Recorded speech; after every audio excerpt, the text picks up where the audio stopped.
బతుకమ్మ పండుగ గురించి సమాజంలో ఎన్నో కథలు వినిపిస్తాయి. ఎందుకు బతుకమ్మ జరుపుకుంటామో అన్న ప్రశ్నకు చాలామంది చాలా రకాలుగా సమాధానాలు చెబుతారు. కానీ వాటిలో కొన్ని కథలే నిజమైనవిగా, విశ్వసనీయమైనవిగా చెప్పబడుచున్నాయి. అలా చెప్పబడే అనేక కథలలోనూ 4 ప్రధాన కథలు ఎంతో బలంగా, చాలా ప్రాంతాల్లో నమ్మబడి వస్తున్నాయి. ప్రతి ప్రాంతం తనకు దగ్గరగా ఉన్న కథనాన్ని ఆధారంగా చేసుకుని బతుకమ్మను జరుపుకుంటుంది. అందుకే మనం బతుకమ్మను అర్థం చేసుకోవాలంటే ఈ 4 ముఖ్యమైన కథలను తప్పక వినాలి.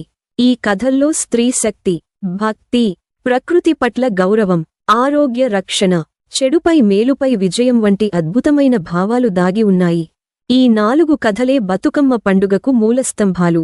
వాటిలో ఏదో ఒక కథనాన్ని పట్టుకుని తరతరాలుగా ప్రతి ప్రాంతం ఈ పండుగను విశ్వాసంతో, ఆనందంతో, భక్తితో కొనసాగిస్తోంది.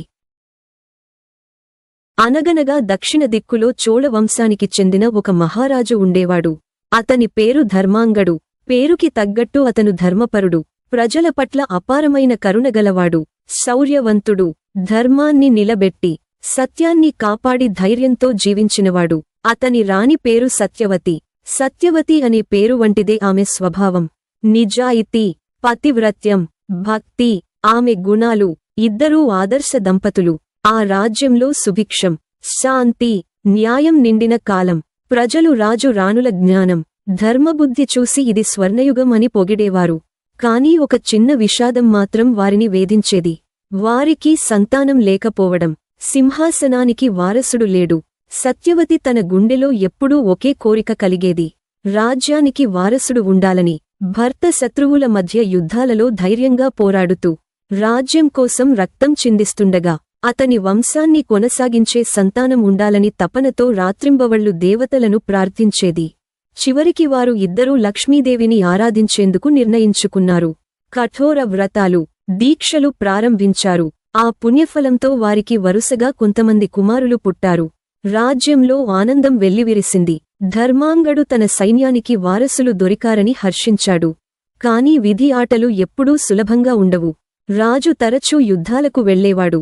శత్రువులు ఎప్పటికప్పుడు దాడి చేసేవారు. అలాంటి యుద్ధాలలో ఒక్కొక్కరుగా రాజు కుమారులు వీరమరణం పొందారు. ప్రతి యుద్ధం తర్వాత రాణి సత్యవతి కన్నీరులో మునిగిపోయేది. నా గర్భం నుండి పుట్టిన వారసులు ఎందుకు నిలబడలేకపోతున్నారు అని తపనపడేది. ఒక తల్లి మనసు ఎంత విరిగిపోతుందో ఆ సమయంలో అర్థం చేసుకోవచ్చు. ఒక్కొక్క బిడ్డ మట్టిలో కలిసిపోతూ చూడటం ఆమెకు భరించలేని వేదన.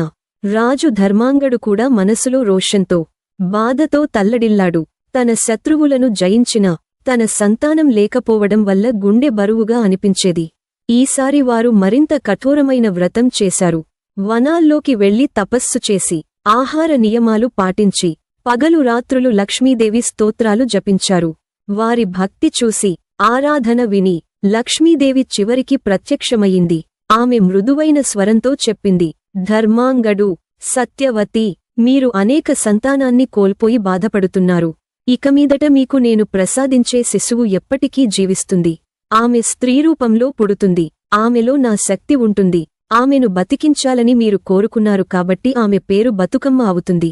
కొన్ని రోజులు గడిచాక సత్యవతికి గర్భం వచ్చింది. కాలం తీరినప్పుడు ఆమెకు ఒక సుందరమైన బాలిక పుట్టింది. ఆ పాపను చూసి మొత్తం రాజ్యం ఆనందంతో ఉప్పొంగిపోయింది. రాజు రాణులు ఆ శిశువును బతుకమ్మ అని పేరు పెట్టారు. తల్లి నీవు ఎల్లప్పుడూ బతికి ఉండాలి అన్న భావనతో ఆ పేరు పెట్టారు. బతుకమ్మ చిన్నతనంలోనే అందరినీ ఆకట్టుకుంది. ఆమె చిరునవ్వు రాజప్రాసాదాన్ని వెలిగించింది. ప్రజలంతా ఆమెను దేవతరూపమని భావించారు. ఎందుకంటే బతుకమ్మ పుట్టిన తర్వాత రాజ్యంలో దుర్భిక్షాలు తగ్గాయి, వ్యాధులు తగ్గాయి, పంటలు బాగా పండాయి. బతుకమ్మ జీవితం తల్లిదండ్రులకు మాత్రమే కాకుండా రాజ్యమంతటికీ ప్రాణశక్తి అయింది. స్త్రీ జన్మ అంటే కేవలం ఒక వ్యక్తి కాదు, అది కుటుంబానికి, సమాజానికి, జాతికి ఆధారం. అందుకే బతుకమ్మను అమ్మరూపంలో పూజించడం ప్రారంభించారు. ఆమెను గౌరీదేవి, పార్వతి, లక్ష్మీ శక్తుల సమ్మేళనంగా భావించారు. బతుకమ్మ పుట్టినప్పుడు రాణి సత్యవతి తన ఆనందాన్ని పూలతో వ్యక్తం చేసింది. రాజమహల్ అంతా పూలతో అలంకరించింది. ఆ ఆచారం తరువాత ప్రజల మధ్య సంప్రదాయంగా మారింది. బతుకమ్మను పూలతో పూజించాలి అనే ఆచారం అక్కడి నుండి ఉద్భవించింది. తెలంగాణలో పూసే తంగేడు, గునుక, చామంతి, గన్నేరు, గులాబీ, బంతి, పద్మం వంటి పూలు ఔషధ గుణాలు కలిగి ఉంటాయి. వాటిని శిఖరాకారంలో అమర్చడం ద్వారా దేవతా రూపాన్ని ప్రతిబింబిస్తారు. బతుకమ్మ పండుగ ఉద్దేశ్యం ఆరోగ్యం, సమాజ ఐక్యత, స్త్రీ శక్తి గౌరవం, ప్రకృతి పూజ. ఔషధ పూలతో శరీరానికి రోగనిరోధక శక్తి పెరుగుతుంది. గ్రామంలోని స్త్రీలు, అక్కా చెల్లెళ్ళు, స్నేహితులు కలసి ఆడిపాడుతారు. మహిళను కుటుంబం, సమాజం యొక్క కేంద్ర బిందువుగా గుర్తించి పూజిస్తారు. పూలతో భూమాతకు కృతజ్ఞతలు తెలుపుతారు. బతుకమ్మ జననం కేవలం ఒక రాజకుమారి పుట్టుక కాదు, అది ప్రకృతి శక్తికి, స్త్రీ శక్తికి, జీవనోత్సవానికి ప్రతీక. రాజు ధర్మాంగడు, రాణి సత్యవతి కన్నీటి కథ చివరికి ఆనందకథగా మారింది. వారి కోరికలు, భక్తి, దేవతా కృప కలసి ఒక అద్భుత పండుగకు పునాది వేశాయి. అందుకే నేటికీ తెలంగాణలో బతుకమ్మ పండుగను ఆడవాళ్లు ఎంతో భక్తి, ఆనందం, ఐక్యతతో జరుపుకుంటారు. ప్రతి పువ్వు ఒక తల్లి మమకారం, ప్రతి పాట ఒక స్త్రీ స్వరము, ప్రతి నృత్యం ఒక సమాజ ఆనందం. సతీదేవి హిమవంతుని కూతురు. ఆమె శివుడిని ఆరాధించి తన భర్తగా పొందింది. కాని ఆమె తండ్రి దక్షుడు శివుడి పట్ల అహంకారం, ద్వేషం కలిగి ఉండేవాడు. ఒకసారి దక్షుడు గొప్ప యజ్ఞం నిర్వహించాడు. అందులో అన్ని దేవతలు, ఋషులు ఆహ్వానించబడ్డారు. కాని శివుడు మాత్రం ఆహ్వానం పొందలేదు. భర్తను పిలవకపోయినా సతీదేవి తండ్రి యజ్ఞానికి వెళ్ళింది. అక్కడ తన భర్త గురించి అవమానకరమైన మాటలు విన్నది. ఆ అవమానం భరించలేక సతీదేవి, ఇలాంటి అవమానంలో నేను జీవించలేను అని అగ్నికుండలోకి దూకి ప్రాణత్యాగం చేసింది. శివుడు ఆ దారుణ సంఘటన విని తీవ్రమైన కోపంతో జట నుండి వీరభద్రుడు, భద్రకాళిని సృష్టించి దక్షయజ్ఞాన్ని ధ్వంసం చేయమన్నాడు. యజ్ఞం శిథిలమైపోయింది. దేవతలు, ఋషులు భయంతో వణికిపోయారు.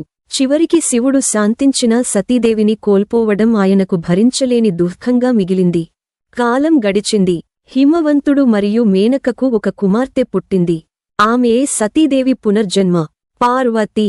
చిన్నతనం నుంచే పార్వతి భక్తి, వినయం, ధైర్యం, సౌందర్యం వంటి అసాధారణ గుణాలను ప్రదర్శించింది. ఆమె మనసు మాత్రం ఎప్పటికీ శివుడినే కోరుకుంది. పార్వతి హిమవంత పర్వతాల వద్ద కఠోర తపస్సు చేసింది. వర్షం, ఎండ, మంచు వంటి కష్టాలను సహించింది.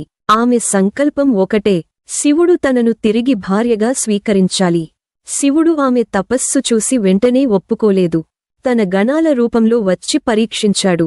వారు, శివుడు వైరాగ్యవంతుడు, భస్మం పూసుకునేవాడు, అడవుల్లో తిరుగుతాడు, అటువంటి వాడిని ఎందుకు కోరుకుంటావు అని అడిగారు. కాని పార్వతి దృఢంగా, అతడే నా భర్త, నేను ఆయనను మాత్రమే ఆరాధిస్తాను అని సమాధానం చెప్పింది. ఆమె నిశ్చయాన్ని చూసి శివుడు ఆనందపడి చివరికి పార్వతిని భార్యగా స్వీకరించాడు. శివ, పార్వతి వివాహం మహోత్సవంలా జరిగింది. దేవతలు, ఋషులు సాక్షిగా ఆ దివ్య వివాహం విశ్వానికి శాంతి, సుభిక్షం తెచ్చింది. సతీదేవి మరణం తర్వాత ఆమె పునర్జన్మ పొంది మళ్లీ జీవించిందనే ఆనందమే బతుకమ్మ పండుగకు మూలం అని ఒక వాదం ఉంది. అమ్మ మరల పుట్టింది, తిరిగి బతికింది అనే ఉత్సాహంతో ప్రజలు పూలతో ఆమెను ఆరాధించడం ప్రారంభించారు. ప్రతి సంవత్సరం ఆశ్వయుజ మాసంలో జరుపుకునే ఈ పండుగలో స్త్రీ శక్తి, తల్లి ప్రేమ, జీవనోత్సవం ప్రతిబింబిస్తాయి. అనగనగా లోకంలో చెడు పెరిగింది. రాక్షసులు యజ్ఞాలను చెడగొట్టేవారు, ఋషులను హింసించేవారు, ప్రజలను భయపెట్టేవారు. భూమాత బాధతో దేవతల దగ్గరకు వెళ్ళింది. దేవతలు ఒకే స్వరంతో అన్నారు, ఇది కేవలం శక్తి రూపమైన దేవి ద్వారానే సాధ్యం. శివుని సహచరురాలు, శక్తి స్వరూపిణి గౌరీదేవి రాక్షస సంహారం కోసం సిద్ధమైంది. ఆమె అనేక రూపాలను ధరించింది. దుర్గా, కాళీ, చాముండి, ప్రతి రూపం ఒక మహాశక్తికి ప్రతీక.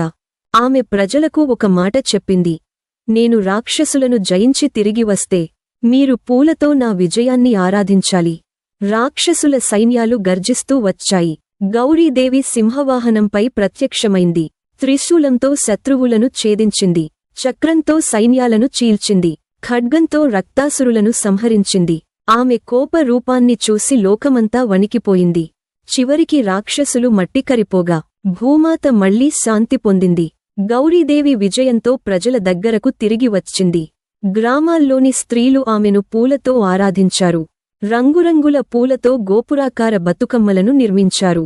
గీతాలు పాడుతూ నృత్యం చేస్తూ ఆమె విజయోత్సవాన్ని జరుపుకున్నారు. ఆ రోజు నుండి బతుకమ్మ పండుగ సంప్రదాయం ఆరంభమైంది. చెడుపై మేలుపై విజయం, ప్రకృతిని సాక్షిగా చేసుకుని ఆరాధన, స్త్రీ శక్తికి ప్రతీకగా ఈ ఉత్సవం ప్రతి సంవత్సరం జరుపుకుంటారు. అందుకే నేటికీ బతుకమ్మ పండుగలో స్త్రీలు పూలతో దేవతను ఆరాధించి పాటలతో నృత్యాలతో గౌరీదేవి విజయాన్ని జ్ఞాపకం చేసుకుంటారు. అనగనగా ఒకప్పుడు ఒక చిన్న గ్రామం ఉండేది. ఆ గ్రామం పచ్చని పొలాలతో, పూలతో, చెట్లతో నిండిపోయి ఉండేది. ప్రజలు సంతోషంగా జీవించేవారు. కానీ ఒక సంవత్సరం పరిస్థితి మారిపోయింది. వర్షాలు రాలేదు, చెరువులు ఎండిపోయాయి, బావులు నీరులేక మూతబడిపోయాయి. పంటలు ఎండిపోవడంతో ప్రజలు ఆహారం కోసం, నీటి కోసం కష్టాలు పడ్డారు. గ్రామం నిండా నిరాశ వ్యాపించింది. ఆ సమయంలో గ్రామంలోని స్త్రీలు చాలా ఆలోచించారు.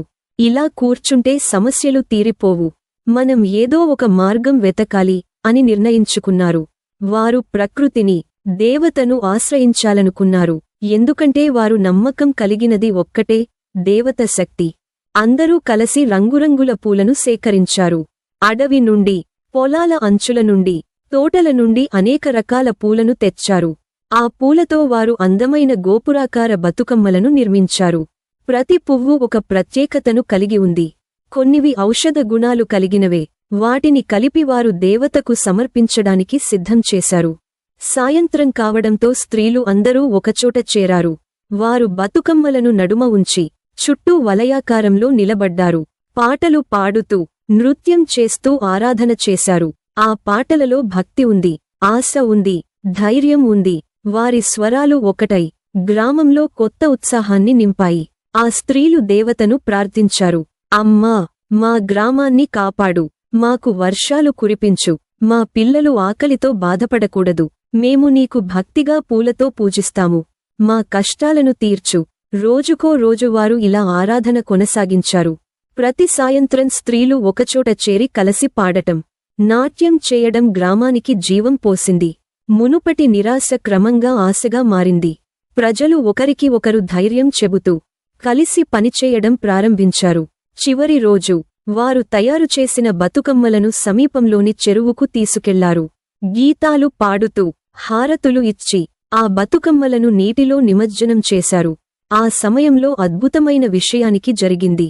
పూలలోని ఔషధ గుణాలు నీటిలో కలిశాయి. ఆ నీరు మళ్లీ శుభ్రంగా మారింది. చెరువులో తాగిన నీరు ఆరోగ్యాన్ని ఇచ్చింది. ప్రజలకు రోగ నిరోధక శక్తి పెరిగింది. ఈ పూజ వల్ల ప్రకృతికి కొత్త శక్తి లభించింది. కొద్ది రోజుల్లోనే వర్షాలు కురిశాయి. పొలాలు పచ్చగా మారాయి. గ్రామంలో మళ్లీ ఆనందం నెలకొంది. ప్రజలు ఈ మార్పును చూసి ఆశ్చర్యపోయారు. వారు ఇది దేవత కటాక్షమేనని భావించారు. ఆ రోజు నుండి ఒక సంప్రదాయం ఆరంభమైంది. ప్రతి సంవత్సరం ఆశ్వయుజమాసంలో స్త్రీలు కలసి పూలతో బతుకమ్మలను తయారుచేసి దేవతను ఆరాధించడం మొదలుపెట్టారు. ఇది కేవలం పూజ మాత్రమే కాదు, ఆరోగ్యానికి, ప్రకృతి రక్షణకు, స్త్రీ శక్తి ప్రతీకగా మారింది. బతుకమ్మ పండుగ అంటే కేవలం పాటలు, నృత్యాలు కాదు, ఇది స్త్రీల ఏకతను చూపించే పండుగ. కష్టకాలంలో ఒకరికి ఒకరు అండగా నిలిచిన స్త్రీల ధైర్యానికి గుర్తుగా నిలిచే ఉత్సవం. అలాగే పూలలోని ఔషధ గుణాలను నీటిలో కలిపి ప్రజల ఆరోగ్యాన్ని కాపాడిన సంప్రదాయం. ఇలా బతుకమ్మ పండుగ రెండు అద్భుతమైన భావాలను కలిపి మనకు గుర్తు చేస్తుంది. ఒకటి స్త్రీ శక్తి, ఐక్యత. రెండవది ప్రకృతి రక్షణ, ఆరోగ్య కాపాడటం. ఈ రెండింటి సమ్మిళితమే బతుకమ్మ పండుగను ప్రత్యేకంగా నిలిపింది. నేటికీ ప్రతి సంవత్సరం ఈ పండుగను పాటిస్తూ మనం స్త్రీ శక్తిని స్మరించుకుంటూ, ప్రకృతిని గౌరవిస్తూ జీవనోత్సవాన్ని జరుపుకుంటున్నాం.